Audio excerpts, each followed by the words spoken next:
Salut tout le monde, j'espère que vous allez bien. Je fais ce petit insert vidéo le matin de la publication de l'essai, simplement pour vous dire un grand merci. Nous avons en effet atteint les 500 abonnés sur la chaîne il y a quelques jours. Et tout simplement en fait, sans vous, ça n'aurait jamais été possible. Enfin, sans moi aussi, parce que j'ai fait le boulot quand même. Quoi qu'il en soit, je tenais vraiment à vous remercier d'être de plus en plus nombreuses et nombreux à me suivre dans mes essais. La chaîne n'a pas fini de monter en puissance et croyez-moi, l'objectif est clair, casser le YouTube Game Moto francophone. Donc n'hésitez pas à continuer à partager, à vous abonner à la chaîne et je vous souhaite une excellente vidéo. Salut à toutes et à tous et bienvenue dans un nouvel épisode de Quick Shifter. Oui, finalement, faire des intros, c'est assez compliqué. Vous savez, la vie, c'est souvent une affaire de compromis. Là où on gagne quelque chose quelque part, on le perd souvent ailleurs. Lorsque quelqu'un ou quelque chose meurt, quelqu'un ou quelque chose n'est ailleurs. Par exemple, je pourrais faire le choix d'acheter une H2R, mais je devrais manger du riz pour le restant de mes jours. Et dans le monde de la moto, cette assertion n'a jamais été aussi vraie. Pour autant, il existe certaines machines qui font preuve d'une polyvalence assez exceptionnelle. Et le modèle qu'on a aujourd'hui devant nous promet des performances fulgurantes, un confort princier, une gueule acérée et énormément d'aspects pratiques. Mesdames et messieurs, la Kawasaki Ninja SX1000.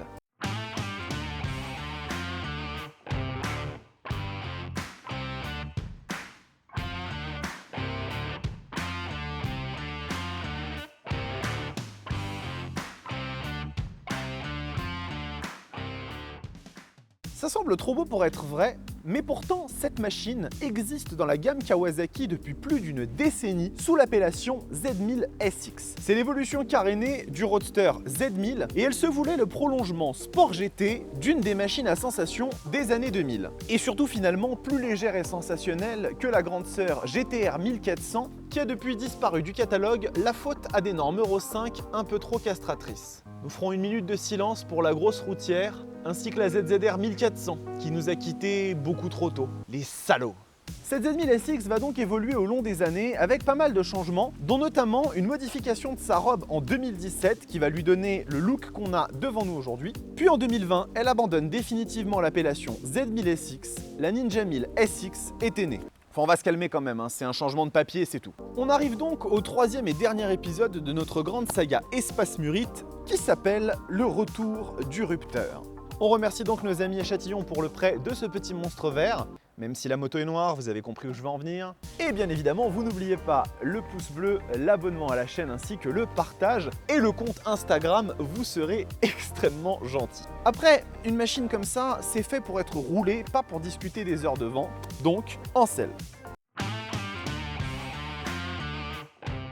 Allez, on se retrouve pour du coup ce tour statique de la Kawasaki Ninja 1000 SX. Donc on voit forcément une filiation un peu marquée avec le Roadster, hein, puisque c'est la version carénée de la Z1000.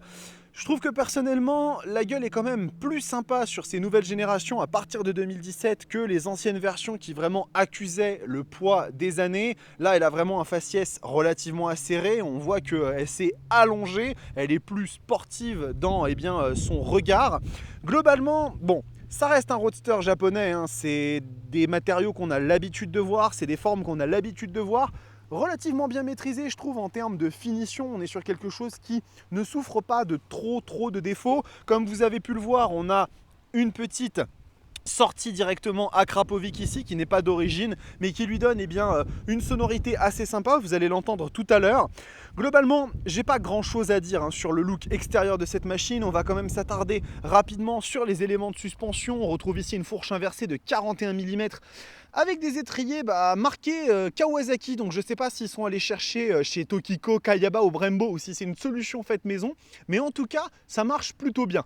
On retrouve, comme c'est l'habitude chez les constructeurs japonais, de la durite caoutchouc. C'est un petit peu dommage pour l'endurance des freins. Malheureusement, on peut pas y faire grand chose. C'est vraiment une coutume chez eux, peut-être pour économiser des coûts aussi. Je rappelle que cette machine se positionne quand même moins cher que la concurrence. Alors on a quand même ici pour l'amortisseur, une petite molette pour régler la contrainte, donc c'est plutôt pas mal. Et puis bien évidemment, elle est aussi réglable ici avec les deux petites vis pour directement régler l'amortissement comme vous le souhaitez. On va allumer directement la machine pour voir un petit peu à quoi ressemble ce tableau de bord TFT de 4,3 pouces. Enfin, Kawasaki se met à l'électronique de façon un peu plus poussée, hein. On se rappelle de tableaux de bord qui n'étaient pas forcément très valorisants. Là, on a quand même quelque chose qui est assez joli avec toutes les informations dont on peut avoir besoin. On peut jouer ici en haut et en bas avec les différentes informations qu'on souhaite afficher. On a même un indicateur d'angle. Il faut juste que je quitte le mode Rider et vous allez voir qu'on peut y accéder directement. Donc on maintient la touche mode ici pour pouvoir changer. Et là, vous voyez, on va avoir un indicateur d'angle. Alors j'essaye de vous la mettre un petit peu sans reflet ici, qui marque bien. On peut même avoir l'angle maximum qu'on a pris. Donc c'est plutôt pas mal. Tout est relativement visible, relativement accessible. Si je rentre dans les menus en appuyant sur la touche Select, on va avoir la possibilité de régler quelques petites choses sur la machine. C'est pas le véhicule le plus technologique au monde, hein, sachez-le. Au niveau des assistances, on a du contrôle de traction, on va avoir le mode de conduite directement au niveau de l'arrivée de la puissance moteur. Mais il n'y a pas 150 000 choses qu'on peut régler. Comme je vous le montrais tout à l'heure concernant le mode Rider, on peut aller le paramétrer, mais c'est relativement succinct. Je vais aller faire un tour dessus pour vous le montrer. Et là, vous voyez qu'en fait, on peut régler la puissance et directement le contrôle de traction, c'est tout. Donc c'est une machine qui fait dans l'efficace, dans le simple. On ne cherche pas à se prendre la tête avec des choses très complexes. On va la démarrer. Le cœur de cette machine, c'est aussi son 4 cylindres, repris de la Z1000. Avec toujours cette sonorité japonaise, assez feutrée, assez calme. Quand on tourne la poignée, bon, on entend quand même cette filiation assez sportive du 4 en ligne. C'est pas non plus un truc pour moi extraordinaire en termes d'originalité, mais ça fait bien le boulot. Et on va partir tout de suite sur la route pour voir ce que cette Ninja SX1000 a dans le ventre. À tout à l'heure. Allez, on se retrouve pour la partie dynamique de l'essai de cette Kawasaki Ninja 1000 SX 2021. Donc on va voir ce que ce 4 en ligne a dans les bielles, directement dérivé de celui de la Z1000, donc 142 chevaux, 11,35 m/kg de couple. Je suis actuellement en mode Rider, celui qui est paramétrable, et j'ai tout mis à fond. Et c'est parti. Ah, on est pas mal, on est pas mal. On est bien là. Allez, lâche tout ce que t'as. Wouh! Ah, y a une vraie hargne dans ce moteur, hein. Avec un quick shifter up and down qui passe très bien. Wouh! Ça monte extrêmement vite. Les vitesses deviennent déraisonnables en quelques secondes. On a un châssis qui est vraiment léger, qui se manipule extrêmement bien. La machine prend de l'angle très facilement. On a le petit indicateur d'angle qu'on peut mettre sur le tableau de bord et ensuite on repart comme une balle. Contrôle de traction désactivé. Ne faites pas ça à la maison par contre. Faites-le que sur route. Vraiment sèche. Par contre ouais, le châssis il est là, hein. La moto elle prend de l'angle et ensuite ça repart avec fougue, avec hargne. Le 4 en ligne se réveille et il va chercher la zone rouge. C'est très bon, c'est très bon.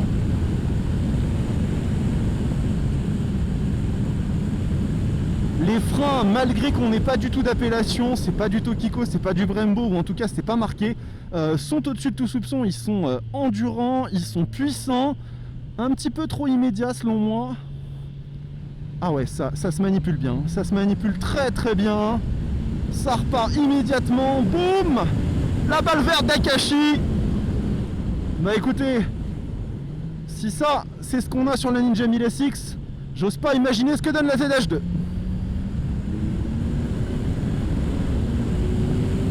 Ah là là, ce bruit de 4 en ligne japonais là.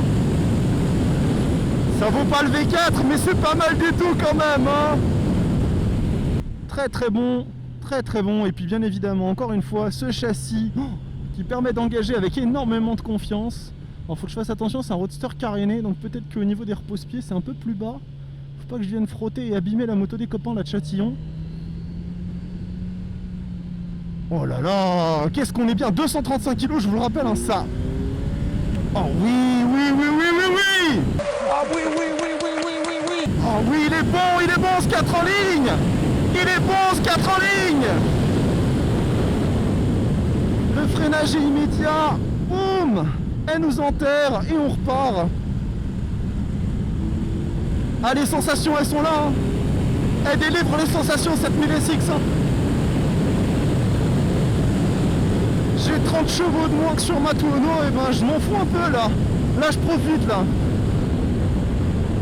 Ah ouais, c'est une vraie machine à sensations. C'est vraiment une Z1000 déguisée pour faire genre ouais, vous allez voir, on va faire un petit peu de ville, on va faire de la route, ça va être sympathique.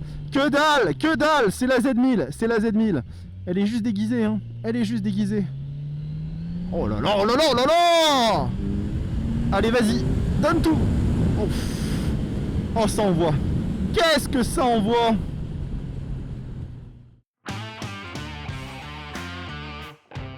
Allez, on se retrouve pour la partie ville de l'essai de cette Ninja 1000 SX. On va bien évidemment parler des aspects pratiques, comment ce véhicule se vit au quotidien. La première chose dont on va se parler, c'est bien évidemment la position. Cette dernière, elle est vraiment relaxe, elle est droite. J'ai aucun appui sur les poignets, je suis vraiment à l'aise. Pareil au niveau des jambes, elles ne sont pas exagérément repliées. Encore une fois, je vous le rappelle, je fais 1m89, donc je suis plutôt sur la partie grand du spectre. Et pourtant, je ne suis pas du tout gêné. Je suis vraiment bien sur la moto, aucun souci à ce niveau-là. En ce qui concerne la maniabilité de l'engin, je suis extrêmement surpris parce que je trouve qu'elle est vraiment hyper facile à manier. C'est assez impressionnant quand on pense que cette machine fait 235 kg tout plein fait. Et ben franchement, la Kawa là, elle impressionne parce qu'elle est d'une légèreté apparente en tout cas assez phénoménale. En ce qui concerne l'ergonomie globale, cette dernière est plutôt bonne. Les commandes sont douces, c'est vraiment du japonais à 100%. Passage de vitesse, etc. Tout ça, ça se fait très bien. Levier de frein, très doux, aucun problème. Ça marche plutôt pas mal quand on est dans un usage quotidien. Pareil au niveau du coup des boutons. Alors il y en a quelques-uns qui sont placés un peu bizarrement, ce bouton select là, mais dont on ne se sert pas en roulant. Donc au final, c'est pas forcément gênant. Et on a très rapidement l'accès donc au bouton de mode pour changer. Ici le régulateur de vitesse, les warnings, ici le coupe-circuit. Il n'y a rien du côté droit, donc tout se manipule côté gauche. Plutôt relativement simple à retenir. Les petites poignées chauffantes qui sont juste ici. Bon, je vais pas m'en servir parce qu'il fait quand même pas assez froid pour ça. Mais globalement tout est assez facile d'accès. Après c'est une machine sur laquelle il n'y a pas vraiment énormément de réglages. Il n'y a que le mode user comme je vous l'ai montré tout à l'heure qui permet de régler un peu à la carte le contrôle de traction et la réponse moteur, mais ça se fait à l'arrêt. Donc de toute façon à ce niveau là on n'est pas trop embêté. Et globalement c'est assez simple, ça reste assez simple et assez facile d'accès. Concernant le rayon de braquage, ce dernier je trouve est assez correct quand même. On est sur quelque chose qui est pas mal du tout. Pour un gros roadster 1000 caréné comme ça, on fait des demi-tours assez facilement, comme vous venez de le voir. Donc plutôt satisfait de ce que Kawa ont fait à ce niveau-là. Encore une fois, cette agilité, moi je la trouve assez impressionnante. Mais mon Dieu, mais c'est incroyable. Ça pour le coup, c'est vraiment de la magie. C'est vraiment de la magie. Concernant la chauffe du véhicule, hein, encore une fois je vous en parle toujours, moi je suis un peu sensible à ça, on sent de la chaleur qui se dégage au niveau du moteur. Alors si on la sent très rapidement et très tôt, ça veut peut-être aussi dire que quand la machine elle est à l'arrêt longtemps, ça va peut-être pas se sentir autant que sur des machines où on le sent pas trop et d'un coup boum, c'est la cuisson minute. Là on est peut-être sur quelque chose d'un petit peu moins agressif à ce niveau là, mais on sent immédiatement un dégagement de chaleur. Au niveau de la consommation, bon, j'ai pas énormément roulé avec, mais de ce que nous indique en fait l'ordinateur de bord, on est à 6 litres au 100, ce qui est vraiment dérisoire quand on voit 142 chevaux et 1000 cm3. Franchement, c'est très bon, mais bon, vous le savez aujourd'hui, les consommations des motos modernes sont quand même beaucoup plus basses. Globalement, c'est pas la consommation de la Ninja 1000 SX qui va vous ruiner au niveau du budget d'usage. Concernant le duo, vous l'avez vu tout à l'heure, la selle est relativement épaisse et moelleuse, donc je pense que vraiment cette machine elle peut sans aucun problème s'envisager pour faire même des étapes un peu longues à deux. Donc ça peut être une super machine si vous voulez emmener votre compagne ou votre compagnon directement en balade. C'est bien évidemment, il n'y aura pas le confort d'une 1600 ou d'une 1200 de chez BMW, mais c'est quand même largement plus confortable à mon avis qu'un Z1000 ou que n'importe quel roadster un peu énervé à ce niveau-là. Donc voilà, écoutez, hein, finalement l'exercice de la ville, la Ninja 1000 SX le réussit aussi bien que celui de la route. Encore une fois, c'est une machine ultra polyvalente, donc j'ai pas grand chose à vous dire de plus, si ce n'est que vraiment, en termes de compromis global, c'est ultra efficace. Alors là, je vous avoue que je suis un peu soufflé. Je vais être honnête avec vous, j'ai un petit peu passé ma phase moto japonaise. Il y a aujourd'hui assez peu de machines dans la production nippone qui me donnent vraiment envie par rapport à leur contrepartie européenne qui, certes, tombe un peu plus souvent en panne. C'est bon, calmez-vous, calmez-vous! C'est ducatiste, je vous jure, aucun sens de l'humour. Néanmoins, s'il faut bien avouer une chose, c'est que cette machine propose un réel tour de force en faisant tout simplement une synthèse de genre totalement improbable. Les performances sont définitivement là, sans pour autant sacrifier un véritable confort routier et des aspects pratiques indéniablement pratiques. Qu'est-ce qu'on se marre bien ici. Bon, vous le savez, vous parlez d'une machine, c'est bien, vous parlez de la concurrence, c'est mieux. Sauf que je suis emmerdé. En effet, la Ninja 1000SX, de par son positionnement, son moteur et ce qu'elle revendique, n'a quasiment pas de concurrente sur le marché. Je vais néanmoins vous montrer 3 machines qui ont cet esprit un peu sport GT qui vous permettra d'aller vite, loin.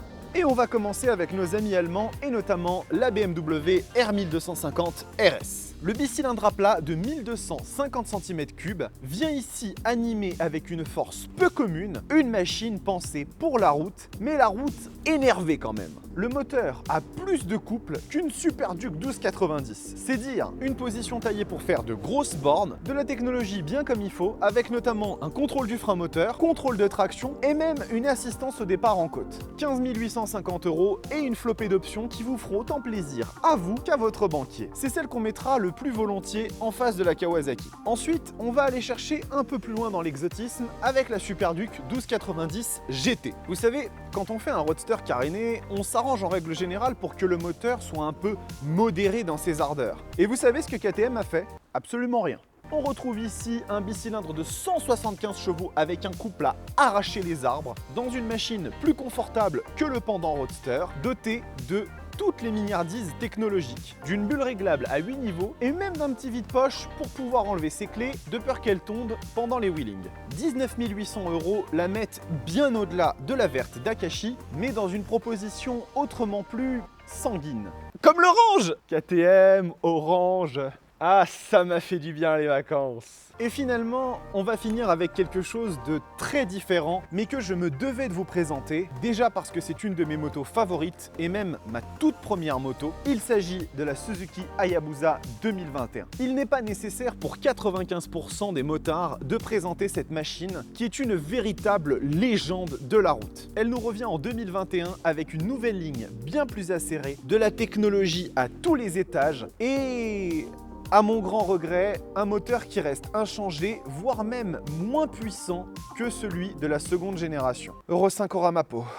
Mais ce machin sort quand même 190 chevaux et plus de 15 mètres kilos de couple. Ça va, on se calme, on souffle 2 secondes. Et puis en plus de ça, la bonne nouvelle, c'est que la machine a été retravaillée pour avoir plus de force moteur dans les régimes usuels entre 4000 et 6000 tours. Et pour vous donner un peu de contexte, une Hayabusa en 6e à 5000 tours minute ronronne tranquillement à 160 km/h. C'est bon, tout le monde est calmé là?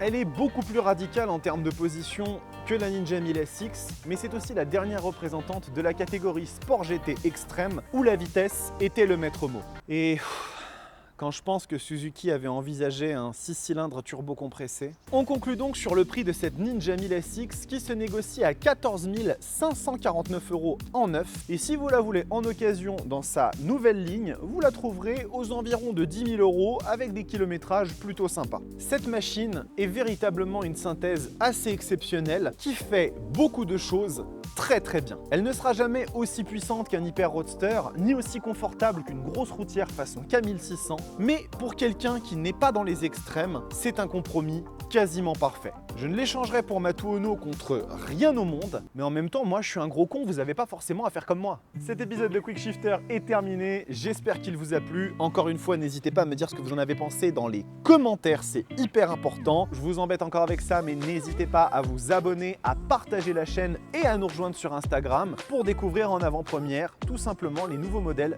qui seront essayés. La semaine prochaine, pas d'essai, on va faire une vidéo un petit peu différente, mais qui, j'en suis sûr et certain, pourra aider nombre d'entre vous à choisir leur prochaine machine. En attendant, portez-vous bien.